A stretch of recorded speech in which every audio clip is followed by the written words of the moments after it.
आज मुझे एक क्यूरी आई कि मैम ये बताएं कि क्या मेरी फैमिली जो ऑस्ट्रेलिया में रहती है वो मुझे स्पॉन्सर कर सकती है या उसमें कोई रोल प्ले कर सकती है, क्योंकि वो पिछले कई सालों से ऑस्ट्रेलिया में रह रहे हैं और सिटीज़नशिप है उनके पास।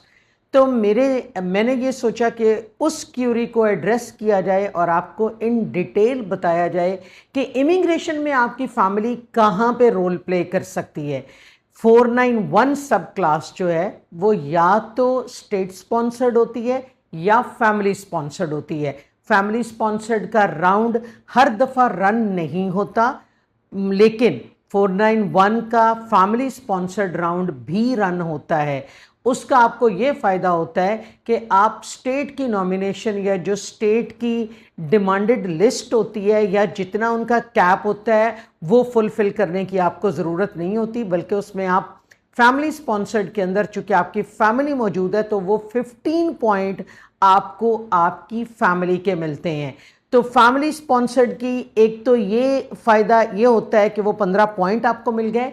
आपकी इसमें एज के पॉइंट भी होते हैं, 491 का क्राइटेरिया, बाकी क्राइटेरिया अपनी जगह इंटैक्ट रहता है। नंबर 1 के आपकी एज अंडर 45 होनी चाहिए और उसमें आपकी एज के पॉइंट हैं, आपकी एजुकेशन के पॉइंट हैं, आपके एक्सपीरियंस के पॉइंट हैं, आपकी इंग्लिश के पॉइंट हैं, सिंगल होने के या विद स्पाउस होने के भी पॉइंट हैं। सिंगल हैं तो आपको 10 पॉइंट्स मिलते हैं, अगर आप मैरिड हैं तो उस सिनेरियो में स्पाउस की इंग्लिश और स्पाउस की असेसमेंट का भी होना ज़रूरी होता है ताकि वो 10 पॉइंट आप क्लेम कर सकें। उसके अलावा अगर आपके पास नाटी के पॉइंट क्लेम कर सकते हैं तो वो भी मौजूद है और 15 पॉइंट आपको स्टेट के मिल जाते हैं।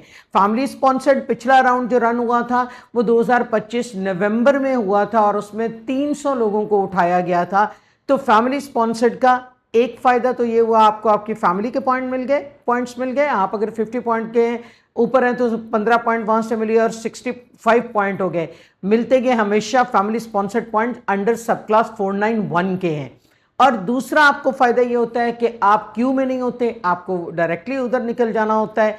और तीसरा एक फ़ायदा जो कि नॉर्मली ना तो वेबसाइट पे बयान किया गया होता है ना उसकी किसी और तरह से कोई बता सकता है आपको, वो ये है कि अगर खुदा न खास्ता आपका केस रिफ्यूज़ होता है तो जो आपकी नॉमिनेटेड स्टेट होती है उसने ट्रिब्यूनल के अंदर जाना होता है। जो आपका एडमिन रिव्यू ट्रिब्यूनल है ART, उसमें स्टेट जा सकती है।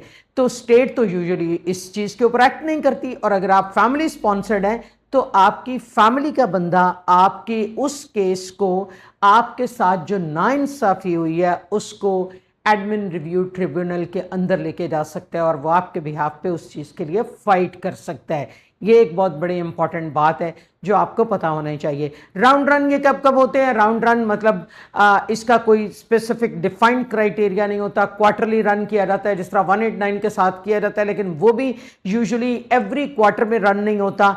और उसके अलावा मतलब आप ये देख लें कि नवंबर के बाद अब तक 491 में राउंड रन नहीं हुआ, लेकिन आगे एक्सपेक्टेड है कि 491 के अंदर राउंड रन फैमिली स्पॉन्सर्ड के अंदर होगा।